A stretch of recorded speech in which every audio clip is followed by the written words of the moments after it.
Okay, guys, so we're back with another live stream. So this week on September 15th, it will be the 10-year anniversary since Lehman Brothers failed, or if you want to put it another way, in my opinion, Lehman Brothers was allowed to fail as a sacrificial lamb.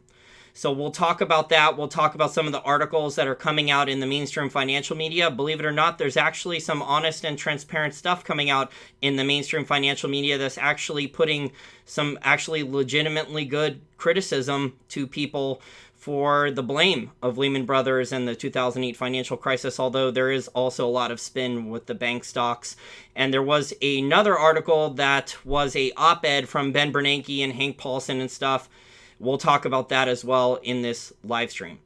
So before we go into any more detail, I have to do this stupid disclaimer that anything I say on here is for informational and educational purposes only. It is my opinion. I will give my opinion on some listener Q&A later in this live stream, but this is not financial advice. Contact your financial advisor. I am not a financial advisor. I do not have my licenses anymore.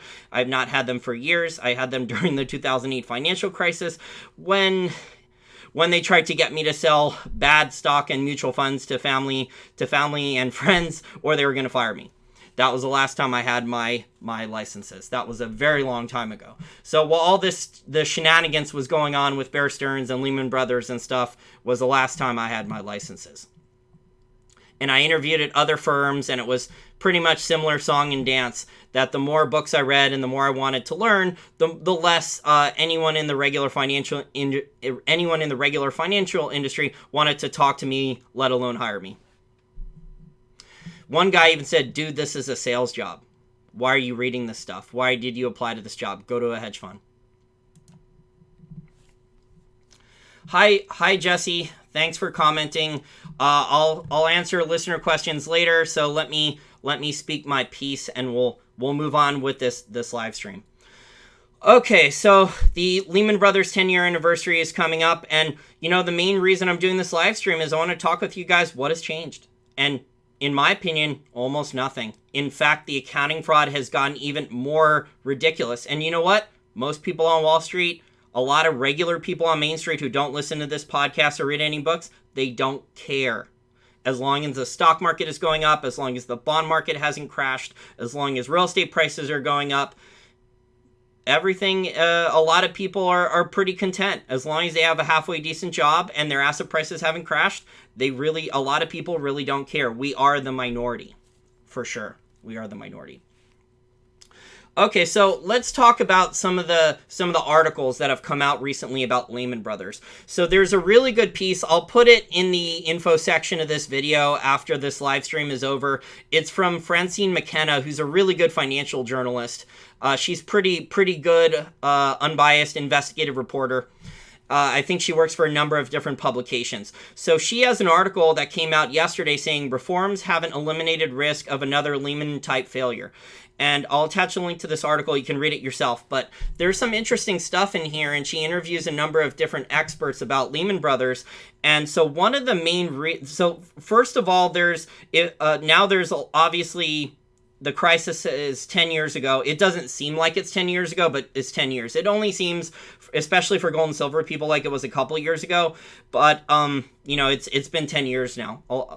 And so, the thing with Lehman Brothers is they had, according to this article, around $50 billion hidden in off-balance sheet liabilities. Now, obviously, if you talk to over-the-counter derivatives experts, they had more, but they had created special purpose vehicles. The banks had copied these things kind of from Enron after they had seen that Enron had gotten away with this stuff for a while.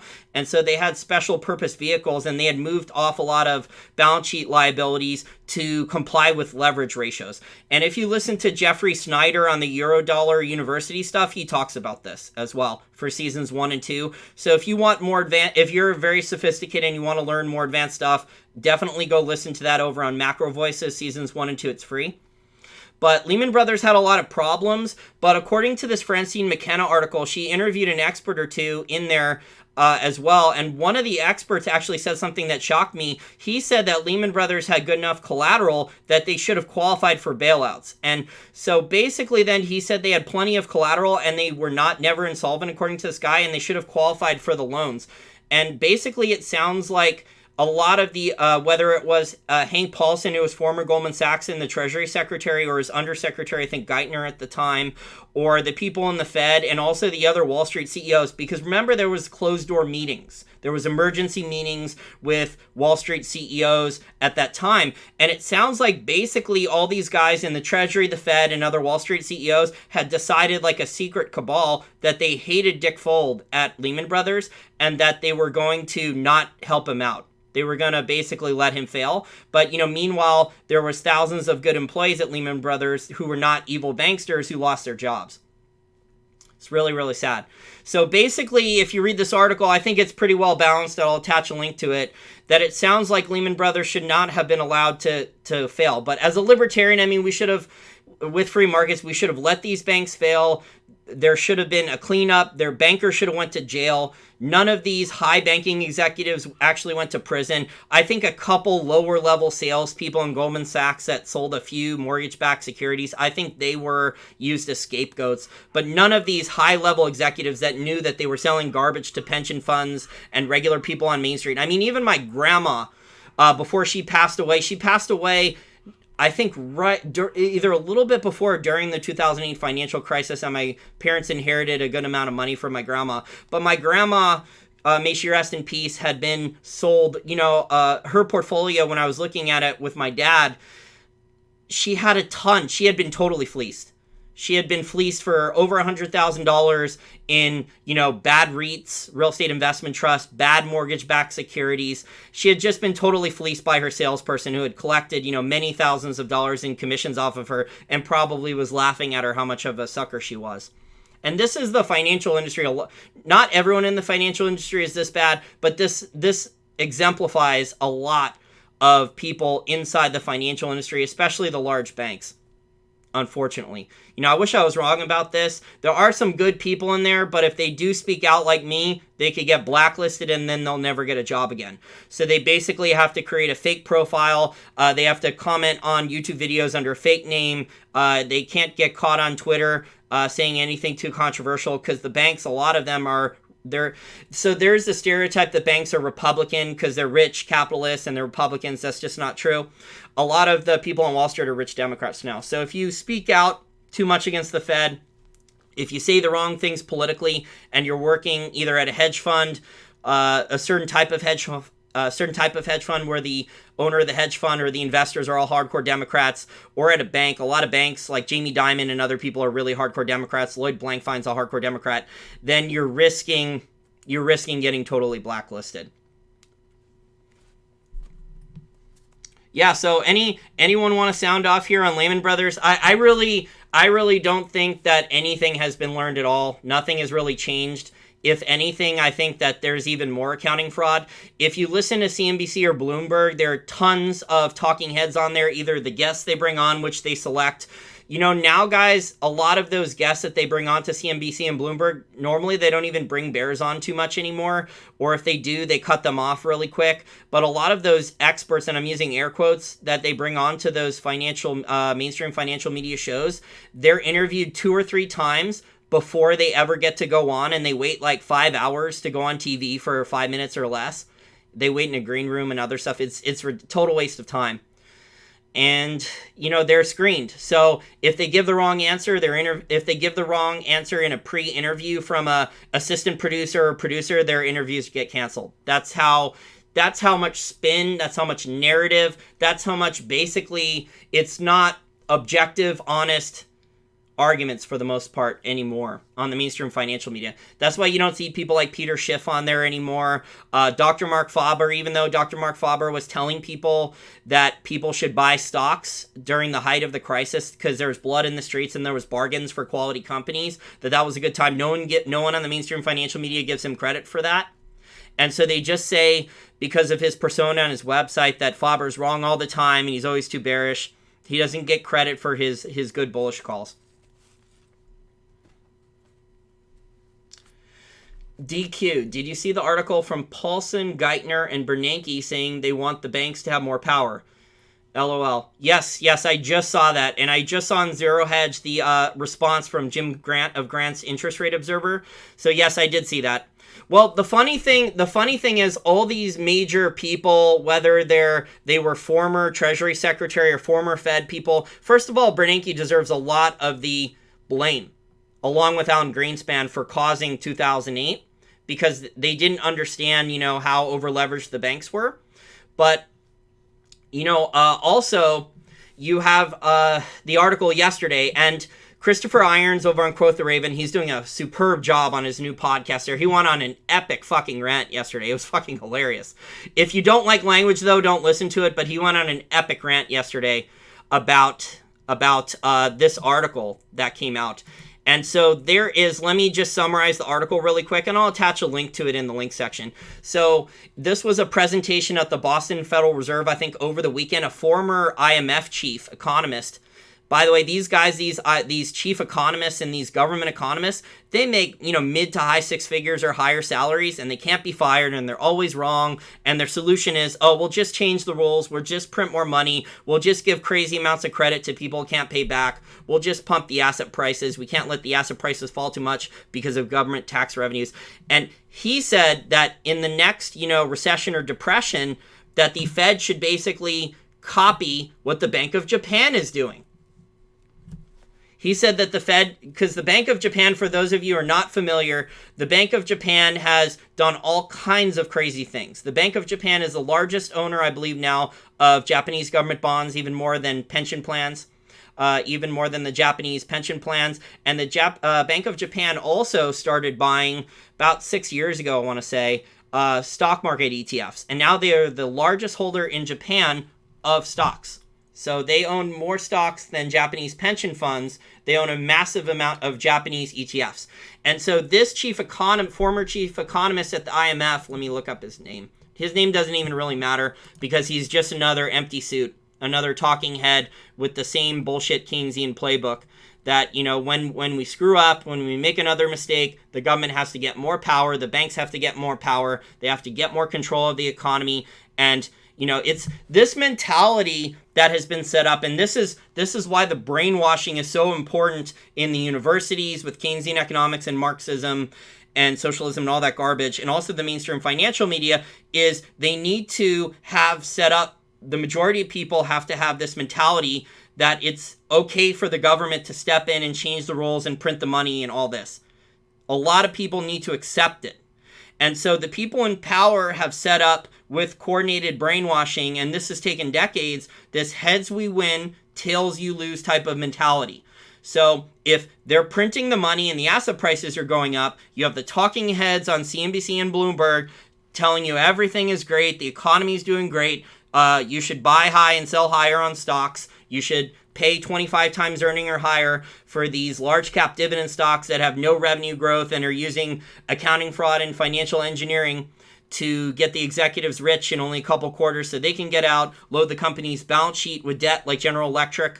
And General Electric's the only one that's had a lot of problems recently, but there's a lot of other ones in the future that are going to be spending many, many years. A lot of large cap companies, right now they're paying dividends, everyone's happy, stock prices haven't crashed, that, in the future they're going to have to be paying back they're using a lot of their earnings to pay back debt.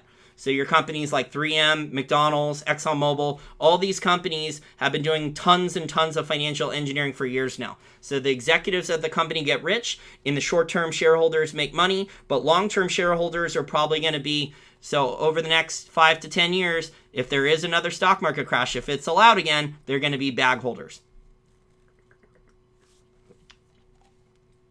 Okay, let me just, for posterity's sake, let me just look up this guy's name. Let's see here. Okay, when interviewed by MarketWatch, Fed President Eric Rosengren stated that he wasn't sure there would be support for this type of monetary policy as Blanchard was describing it. No, that's not the guy's right name. I screwed up. Okay, here we go. Former IMF chief economist Olivier Blanchard. But it seems that a good amount of people in the Boston Fed also support it. Ugh.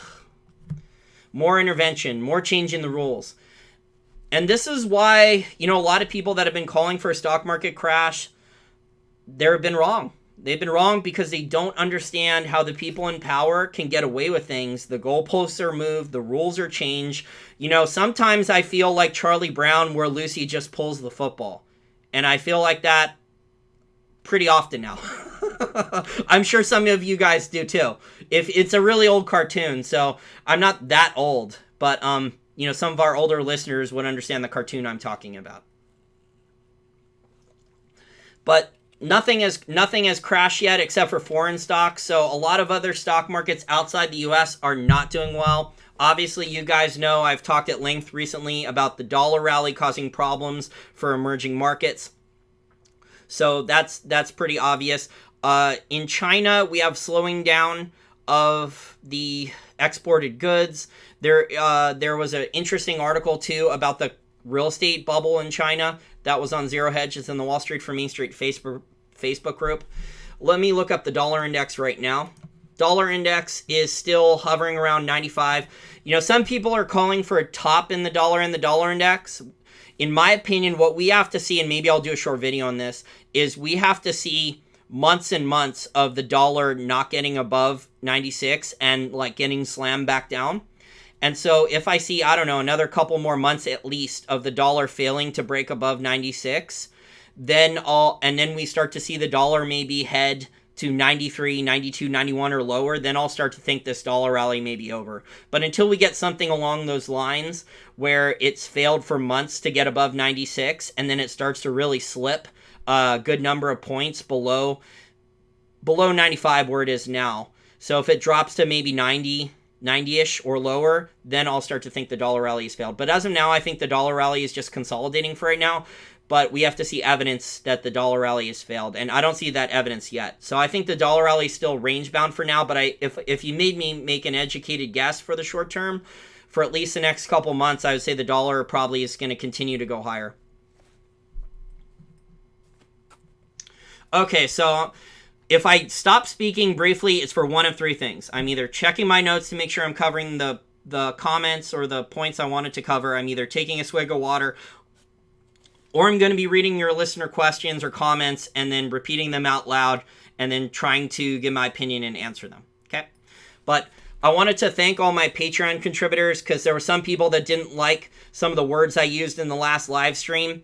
I'm not apologizing for some of the stuff I said. Stefan Molyneux, who has a much larger audience than mine, has had similar problems getting people to pay for his content. It's a pervasive problem.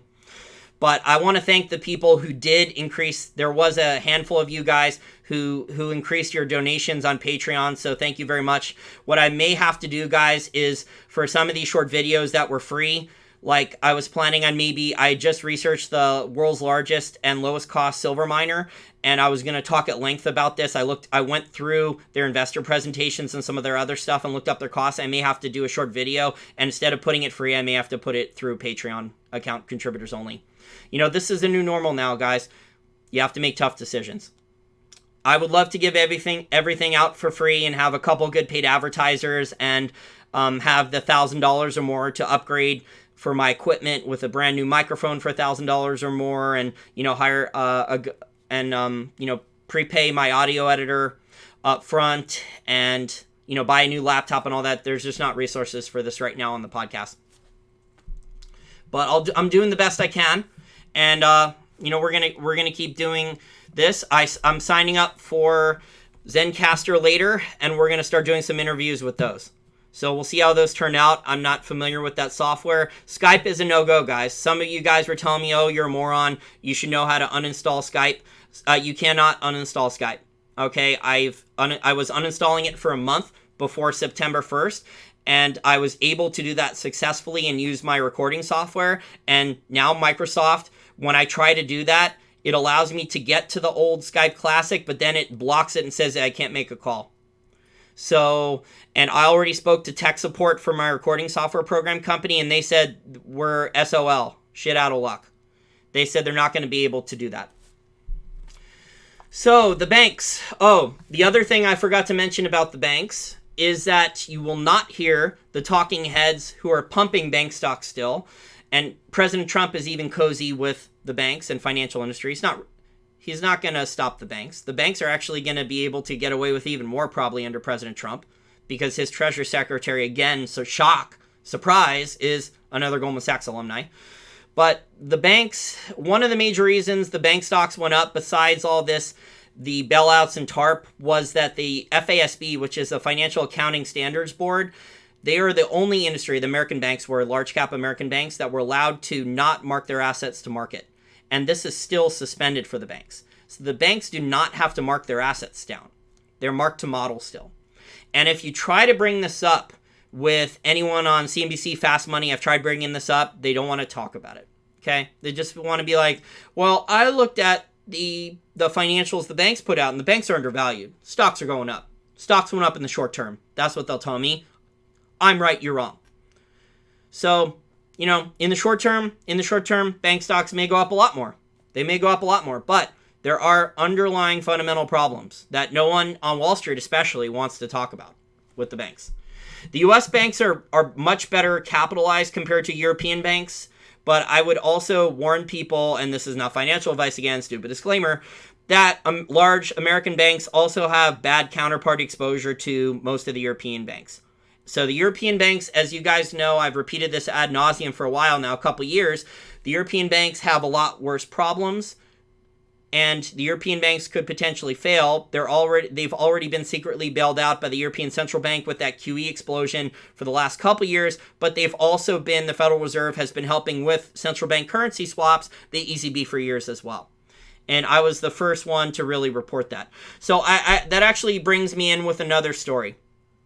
Okay, so I am on this Austrians in Finance email list group, and there's a lot of smart people in there. They don't see everything the way I see the world, even though they're libertarian and they also believe in the Austrian school. They also see things a lot differently. There's one guy on the list, he refuses to accept that gold and silver are manipulated, and so he goes on, you guys know his name, I'm not going to repeat it, but he keeps having marketing people try to harass me all the time to get on my podcast, and then asking me why I don't want him on, even though he bashes, anyone who says gold and silver are manipulated. He bashes GATA, Gold Antitrust Action Committee, all the time.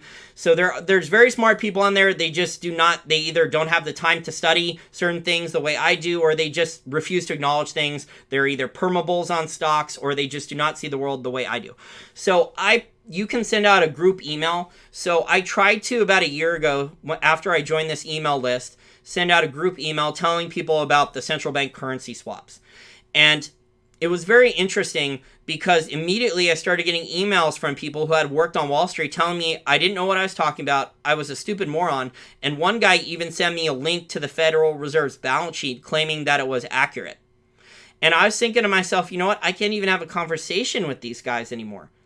And I was like, do these guys even know that Ron Paul got a one-time partial audit of the Federal Reserve, and this is the only time probably in history that this will happen again, considering how divisive, polarizing, radical a lot of American politics is becoming. But Ron Paul actually, during the height of the financial crisis, he got John McCain, Bernie Sanders, and a lot of other Republicans and Democrats who hate each other to actually agree on a one-time partial audit of the Federal Reserve. I think the General Accountability Office, out of I forget all the government agencies' names. There's so many of them. But the GAO did it. And I think there's a lot of people on Wall Street, a lot of talking heads in the financial media. There's even a lot of financial professionals who are libertarian and Austrian school. They either don't know about this, they either forgot, or they don't want to acknowledge it anymore because then it doesn't fit their narrative. But, Ron Paul he finally pushed it through, and you know what? The Federal Reserve lawyers are saying after this happened, first of all, the Federal Reserve lawyers were fighting, kicking and screaming for this. They were threatening, saying, this is gonna threaten national security. The global financial system could come toppling down if some of the information in this audit is released. They were making these really crazy threats, and maybe some of them were actually true, because they weren't hyperbole, because what we found out was that, in only about a month's time at the height of the 2008 financial crisis, over $16 trillion, and this was only a partial audit of the Federal Reserve, over $16 trillion was in basically interest-free loans, currency swaps, backdoor bailouts, or covert QE, as I call it, was given out to foreign governments, was given out to foreign central banks, was given out to large foreign banks, was given out to foreign corporations, was even given out to American corporations. And I think that was part of it to cover up this blow up in the commercial paper market, which Jeffrey Snyder talks about at length on his Eurodollar University seasons 1 and 2. So that Eurodollar market, which was Jeffrey Snyder says is about 15 trillion plus the over-the-counter derivatives, that market blew up. And he said the European banks guaranteed legally to cover all commercial paper losses on the Eurodollar market and other derivatives contracts.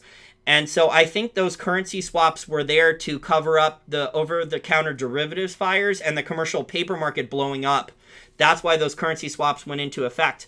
But, these Austrians in finance, they did not want to acknowledge what they didn't. So they were claiming that the Federal Reserve was honest and transparent with its balance sheet. And one of the guys sent me a link saying that basically, look, the Fed only has a couple $1 billion outstanding in currency swaps. And I was like, well, they either keep them off balance sheet or they don't count them at all on their balance sheet, or they're moving them somewhere else. So maybe they're probably intentionally not counting them. And he didn't want to hear any of it. He don't want to hear any of it.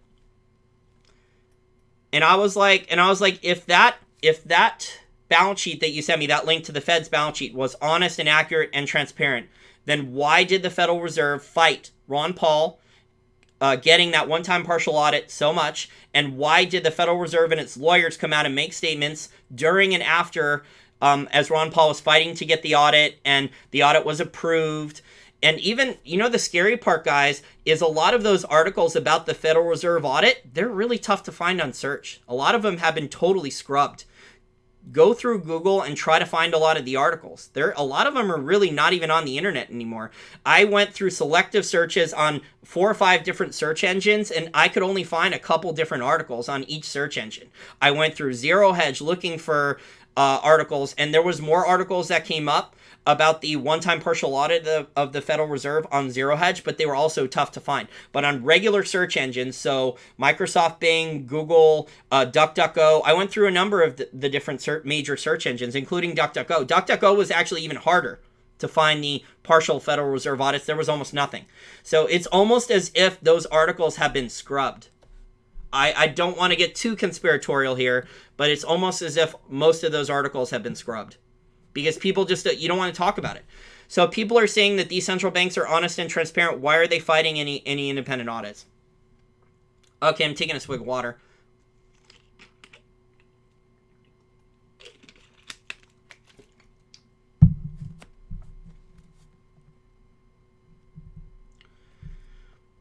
DQ. So yes, I did briefly see the article. It was an op-ed piece for our listeners who are not familiar.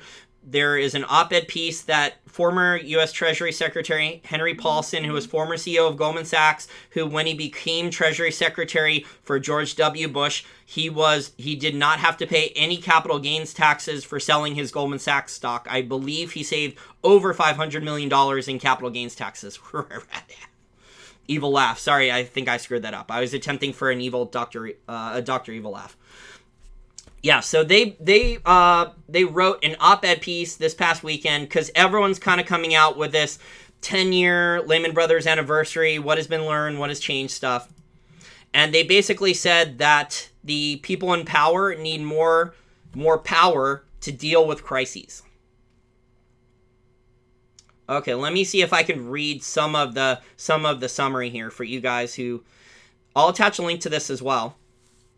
Okay, so... Over the weekend, global financial crisis era policymakers Bernanke, Geithner, and Paulson brought the band back together to pen a New York Times opinion piece after sharing their self-exonerating analysis of the events of 2007 through 2009 and subsequent response, which one of the three did the fact-checking. Bernanke, etc., argue for greater regulatory powers, or as they put it, adequate firefighting tools to resolve future financial crises. Interesting. Blanket guarantees of bank debt by the Federal Deposit Insurance Corporation, the Fed's emergency lending capabilities, and the Treasury Department's guarantee of money market funds are among the mechanisms cited by the authors as necessary for crisis prevention and mitigation. So basically, let's not allow anyone to go bankrupt. let's just make everyone whole. And then anyone running a Ponzi scheme or accounting fraud, as long as their investors are temporarily happy or share prices are temporarily going up, no one can go to prison, no one will get away with it. Hey, why not? Let's just, if Tesla's about to crash, let's just nationalize that too, like GM. Let's just bail them out too. Because you know what? Elon's going to save the planet.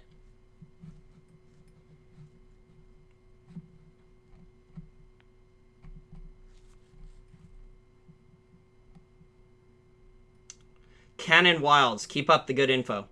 Thank you, I appreciate that.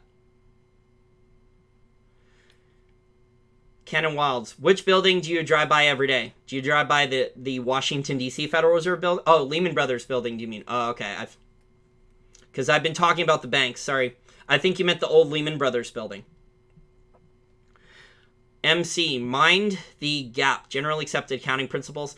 Well, I mean, there's, as I've stated, and I've interviewed a lot of different guests about this as well, there's a lot of large cap publicly traded companies that are getting away with different degrees of accounting fraud. So a lot of companies are not using GAAP anymore, generally accepted accounting principles.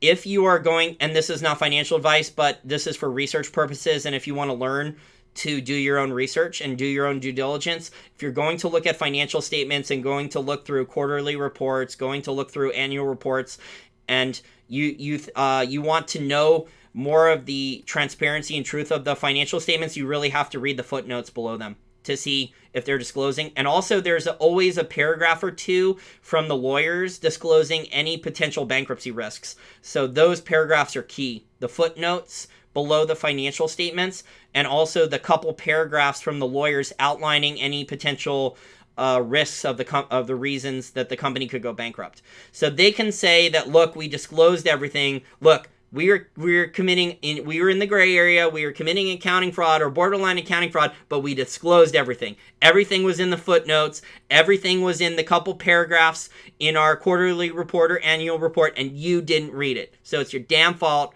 You're wasting your money and time suing us. That's how a lot of large cap publicly traded companies are. And if you watch the document, and I just watched over the weekend, I watched the China Hustle. So that's a superb documentary. It's $4. It's not, I haven't found it anywhere for free. I paid $4 on YouTube to rent it there. You can also watch it through Amazon Prime Direct Video or through your cable company. You can rent it there. It's about $4. The China Hustle is well worth your time. I reached out to one of the main guys who was finding all these Chinese companies as frauds, who was featured in the documentary, Dan David. I emailed him to see if he would come on for an interview, and maybe I could help promote his documentary. We'll see. But if you have an extra 90 minutes or so, I really recommend the China Hustle documentary. It's really, really good. I found it enlightening. And basically, guys, there's a lot of gold and silver people who are like, China's going to crash the dollar. This gold-backed petro yuan is going to crash the dollar immediately. China has immense problems with fraud. There's immense problems there. There's capitalism in China, but there's no property rights. And basically, Chinese companies, if you watch this documentary, you'll be shocked that Chinese businessmen, they are legally allowed in China to get away with fraud, totally defrauding foreign investors, as long as they are honest with Chinese officials. So they can tell the truth to Chinese officials about their business. It's tiny, the revenues and stuff, but they were allowed to egregiously overstate their assets to the SEC with these reverse mergers to get listed on the NASDAQ and American stock exchanges. So they got away with unbelievable amounts of fraud. The documentary is eye-opening. The China Hustle. If you have about 90 minutes and an extra $4. And you don't want to tip me for this live stream. But yes, the China Hustle is the best documentary I think I've seen for investigative journalism in the financial industry since The Inside Job. Although The Inside Job, the conclusion was, not libertarian or Austrian school or free market, but there was a lot of good exposure there, exposing the corruption between Wall Street and the Federal Reserve, and how the Federal Reserve was paying academics to come up with conclusions for their research papers.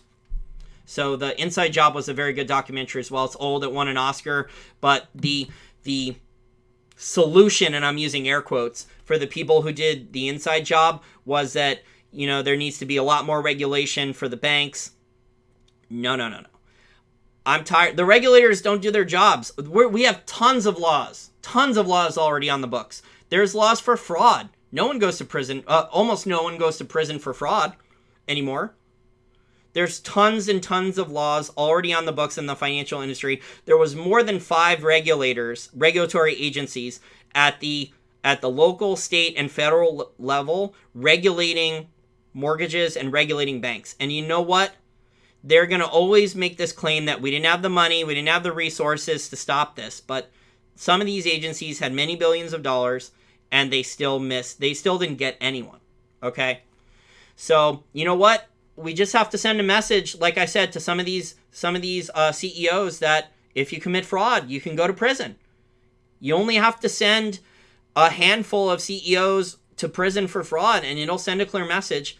Maybe it's more than one, but right now, like I said, and this is one of the main things from Lehman that did not change that a lot of people wanted, is that a lot of these CEOs that were designing these weapons of financial destruction, as Warren Buffett called, with these mortgage-backed securities and other complex derivatives, moving at least $50 billion in bad debt and bad assets off the balance sheet to hide it on your leverage ratios, as Lehman Brothers was doing.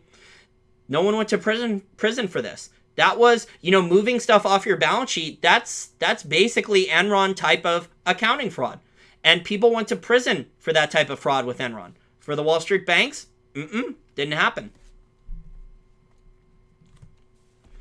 Jesse M. Dark pools and high-frequency trading are the real fraud. There is a lot of fraud there, Jesse. They are not the only fraud. They are not the only fraud. But there's problems there. There's corruption there. There's a global bull market in corruption. We could literally spend days, weeks, months talking about all the different examples of corruption in pretty much every country now. It's pervasive. I don't know if corruption was ever this bad globally, but it's gotten, and I think that's because everything, you have fiat money, and then you just have people, the standard of morality, and I've tried to stress this with you guys. If you listen to my podcast, hopefully your levels of morality are a little bit better. There's tons of people here in the United States that don't even have a basic level of adult responsibility anymore.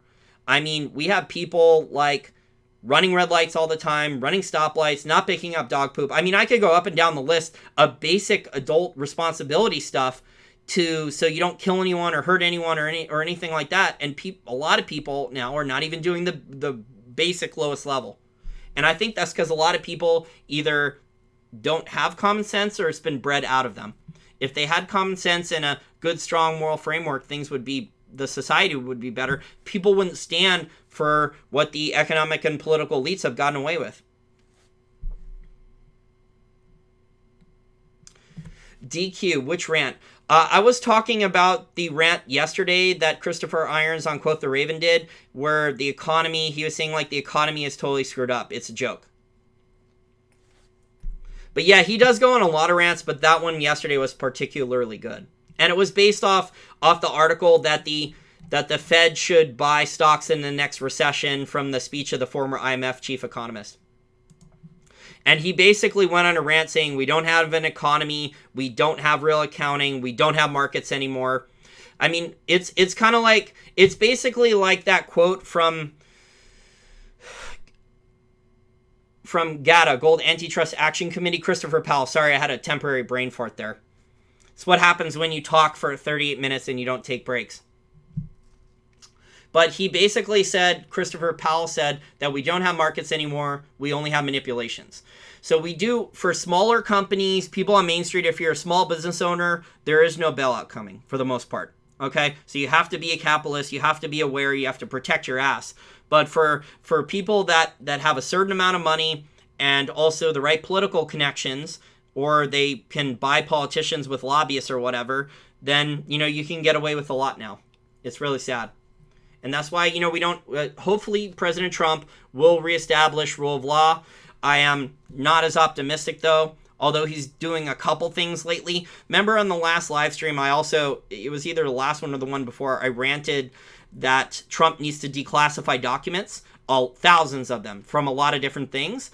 And that the American people need to decide for themselves. He needs to put all this information out there, and then the mainstream media's spun narrative, the lies from a lot of the mainstream media will go away. if he declassifies the documents. They will not be able to ignore some of the stuff. So they did ignore, the WikiLeaks Podesta emails, but some of these investigations are becoming so obvious that there's just things that they won't be able to ignore. And so President Trump this week is supposed to declassify some of these Carter Page FISA testimony stuff. He needs to declassify a lot more. But this is a good first step. Now, I don't think he's going to have much success reestablishing the rule of law. I don't believe the QAnon stuff about Jeff Sessions is running interference. I really don't. I think there's huge problems with Jeff Sessions. I think he's wasting most of his time going after small-time marijuana people. It's really sad. I think if Trump replaced Jeff Sessions with someone more capable, I think a lot of things could get done in 6 months or less. But I think Sessions is one of the big problems right now.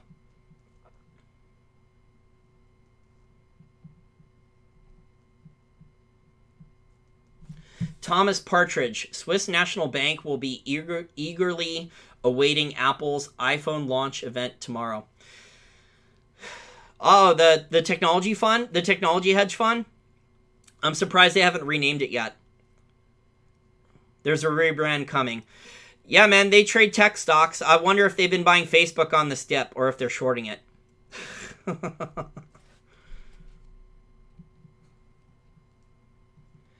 DQ, it's hard to come up with good business ideas without scamming people. I don't know about that. I think a lot of people... so Peter Thiel talks about this in one of his books, and he talks about how a lot of entrepreneurship now is not... It's not going for orders of magnitude innovation. It's going for just incremental or very, very marginal innovation. And that's why you're getting a lot of these technology companies that are launching stuff that have no legitimate business plan for profitability in a short amount of time to generate free cash flow, have good margins. So I think it's just easier to defraud people with a fake initial coin offering and stealing money. It's easier to design a app that won't make any money but will get a huge audience very quickly. It's just easier to do that. Oh, thanks for the donation. I appreciate it. Thanks for the tip there on Super Chat. Is that Jesse? Thank you. Cyrus, the world is a conspired stage for the few. I don't know if it's just a few people. I mean, they do benefit, but it's like there's like a percentage of people now, like in intelligentsia, so that can't be fired for committing felonies. Academics in universities that have really high-paying jobs some of them even get free housing or discounted mortgages. It's nuts, the perks that some of these academics get.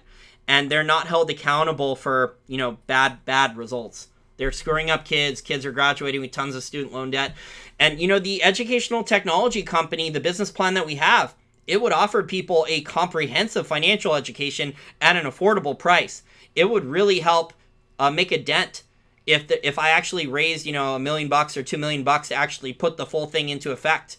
If I actually got Real Vision TV or another large player to do a partnership deal with me, it would really potentially offer a full comprehensive business and financial education at an affordable price compared to going to a mediocre MBA school and loading yourself with tens of thousands of dollars in debt from a teacher who, doesn't know anything about the real world, is teaching bad theories. And then, in a lot of cases in the real world, when you have an MBA and you try to apply for a lot of jobs, people are going to laugh at you. Or if you get hired, there's a lot of people that are resentful. Oh, you have an MBA, you think you're better than me. So just because you have a piece of paper with an MBA doesn't really mean that much anymore. I mean, a long time ago, maybe when it was like the 40s, 50s, 60s, when MBAs were rare and you got one, that could maybe set you apart from other candidates. But nowadays, I don't think an MBA really matters that much. Plus, unless it's like Stanford or Harvard. So the really upper echelon MBAs, they'll get you connections. They'll get you connections with the right people. Wall Street, I'm not sure if they still do this, but if you have like an undergraduate degree in English or Russian literature, or any liberal arts degree, and then you get an MBA in something else, I mean, you could easily get a job on Wall Street if you wanted to, although then you're working like 80 hours or more and they're going to run you into the ground. You're going to be burned out in a couple years. But yeah, I think in NBA it's been drastically devalued. That's my point. So let me look for the rest of my notes, take a swig of water, and read some more of your comments.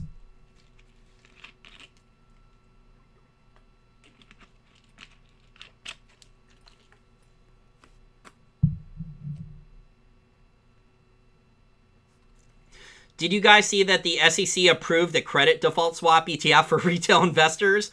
And then, on the other hand, they're now offering 100% refund for retail investors that purchased a triple leveraged oil exchange traded note.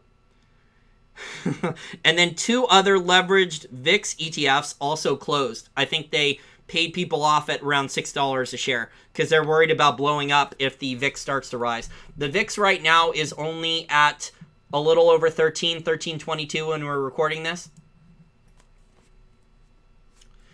DQ, I think America is going to collapse. It's not going to collapse immediately, DQ. The U.S. is being transitioned, and this is what George Soros and the other economic and political elites want. They want the U.S. to be turned completely into exactly what the U.K. is, exactly what the European Union is.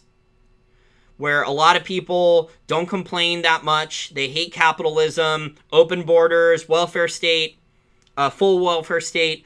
So the goal, and George Soros admitted this in a speech. He said that the Trump election of 2016 ruined everything for the plans that George Soros had for the United States and turning it into what he wanted, that the model that he had made in the UK and in the European Union. So I think America right now, DQ, America is already morally bankrupt. So the level of morality, it's called moral relativism. So people just don't have common sense. A lot of people don't have strong moral fiber. They don't have ethics anymore. I mean, I've disclosed some of this to you guys. There's literally over a dozen bad business deals from people over the years who have not done what they said, who have tried to screw me over. There was people who were offering to pay me to write an investing newsletter, but they wanted to steal my YouTube channel for free. They wanted me to sign a piece of paper and sign it all away for nothing. And other, bad deals like that. One guy in March, he tried to steal my educational technology company business plans and also my YouTube channel for less than 10 grand in cash. Ugh. There's just lots of unethical, immoral people now. And, it gets worse all the time. And it's not just in the financial area. It's in politics, it's in business, it's in pretty much everything. That there's a lot of very immoral, unethical people nowadays. It's really sad. Thanks, Jesse, for the super chat tip. I appreciate it.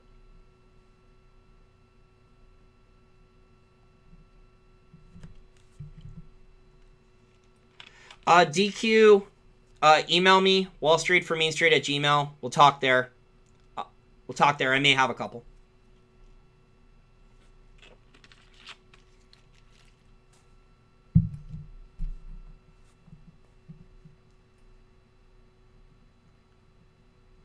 Adrian, most people don't see the coming economic collapse and massive debt. We are the smart ones.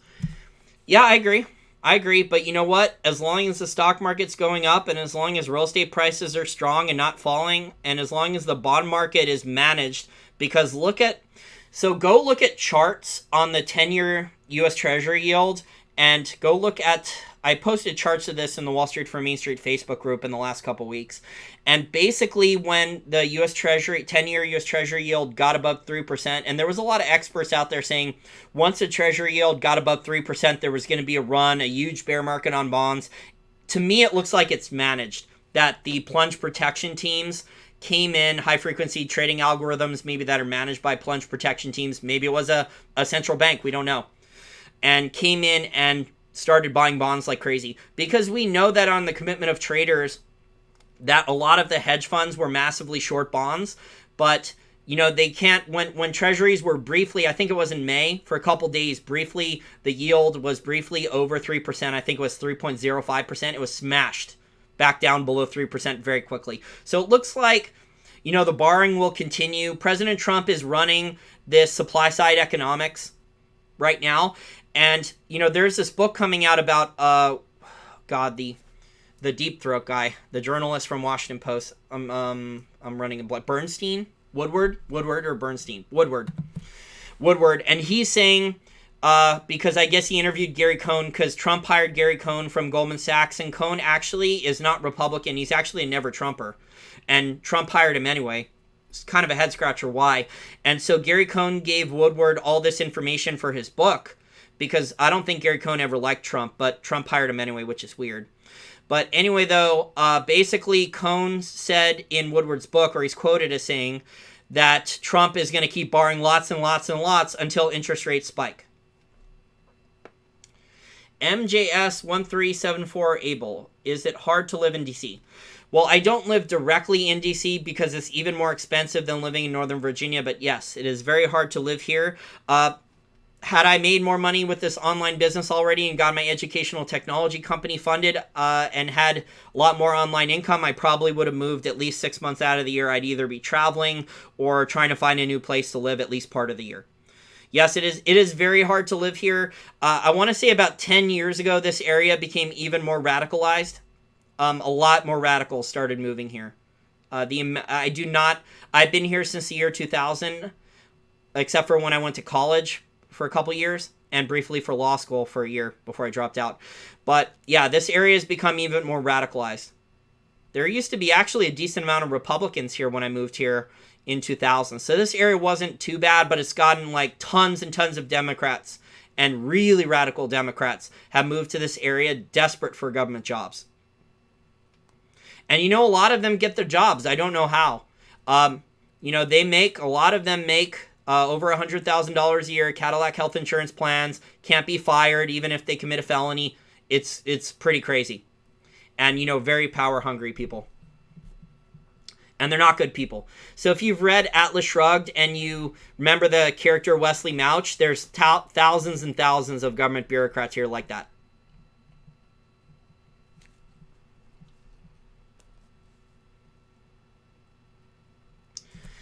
AJ Scarp, this is an excellent question, AJ. Do you think that the current state of our financial system is the result of stupidity, or was this planned by the banking elite? I would say both. So they planned when they switched to digital debt-based fiat currency. When you switch to fractional reserve banking, you have to, if you read Austrian school economics, you have to keep growing credit. So this has turned into basically a debt-based credit Ponzi scheme. China's actually the worst of this. The last 10 years, China's just gone crazy with this. So, but they do make mistakes, but they paper them over. So the economic and political elites routinely make mistakes. Okay, so the commercial paper market, AJ, was never supposed to blow up, okay? If you go and listen, if you're sophisticated, I don't know if you're a beginner learning about all this stuff, or if you're more sophisticated or not, but if you're sophisticated, go and listen to Jeffrey Snyder talking about the Eurodollar University from seasons 1 and 2, and he talks about how the European banks signed to legally obligate themselves to, trillions and trillions of dollars in obligations, betting that nothing would go bad on like their commercial paper loans and other bets. They made bad loans, bad bets, and they signed legal liabilities. And so I think it's a combination of these things. The people that I've met off the record, I haven't interviewed any of these guys, these hardcore Keynesians and people that have worked at the only Fed insider I've interviewed is Daniel DiMartino Booth, who's more of a limited government Republican now, I would say. But, a lot of these people are not dumb, AJ, who are making mistakes. They're not. They're just... Okay, so there's a difference. For IQ, for different types of IQ, okay, I'm trying to think of the right word here.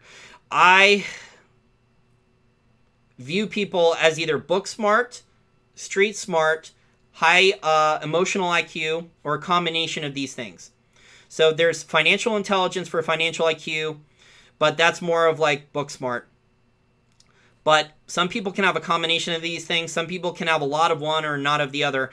And basically, a lot of the people in power at these key economic and political elites in the United States and Europe, they don't have a lot of common sense. So they know their theories forward, backward, and sideways, or they have the advisors advising them that know these theories. But the problem is the theories themselves. So when the theories go bad, they're just like, okay, now we got to change the rules. Now I got to paper over everything else. Now we got to lie to the people even more. And that's why we're in a situation we're in where all this economic data in the US and China is totally false. And it gets worse. The economic data in a lot of cases that governments are releasing, it gets even more divorced from reality.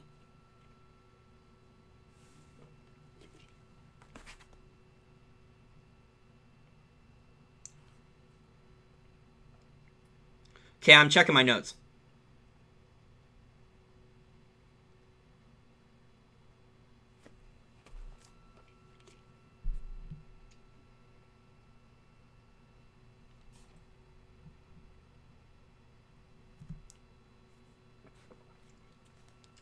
Cat piss sniffer. What do you think is the most vital industry in the U.S.? Well, the banks are very important. The banks as primary dealers have to, if the Federal Reserve is not going to go full QE and publicly monetize the debt, the Wall Street banks as primary dealers monetize it for them. And this has been going on for a long time. So the Wall Street banks are very important to that. The other is the oil industry. I mean, the oil industry, the U.S. would have probably already had a major financial crisis without the extra balancing some of the trade problems. And also the oil price might have spiked like crazy if there wasn't a lot of extra oil supply from the shale boom, which is all credit driven, by the way.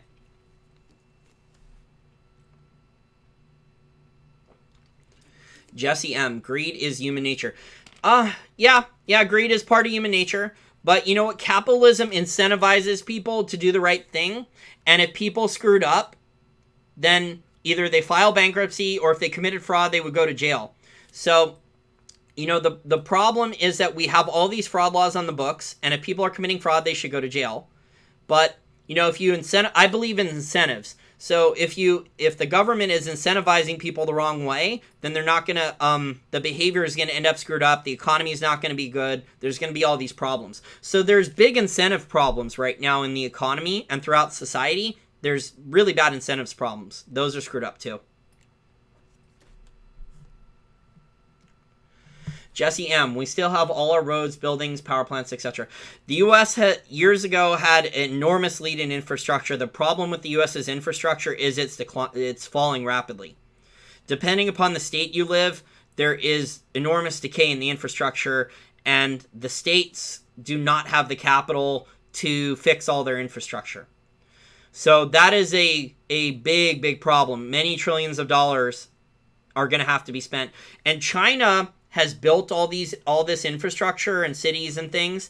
And what China's going to learn over the coming decades, and Louis Camersano Smallgold has talked about this, and actually you should hear more value investors talk about this because of the live stream I did, the last one, where I talked about Seth Klarman's margin of safety, is when you make an expensive investment into like a city, a hotel, a bridge, something, a very, very expensive piece of infrastructure, you have to have the cash flow to afford the maintenance capex. And this is the problem that the U.S. is dealing with, that in the future China's going to struggle with.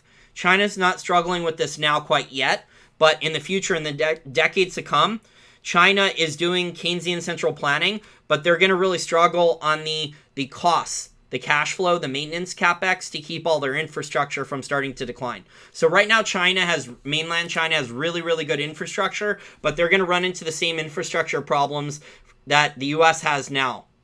So the U.S.'s infrastructure is falling apart, whereas decades ago it was the best in the world and it wasn't even close. So at some point in the future, China is going to have the same problems.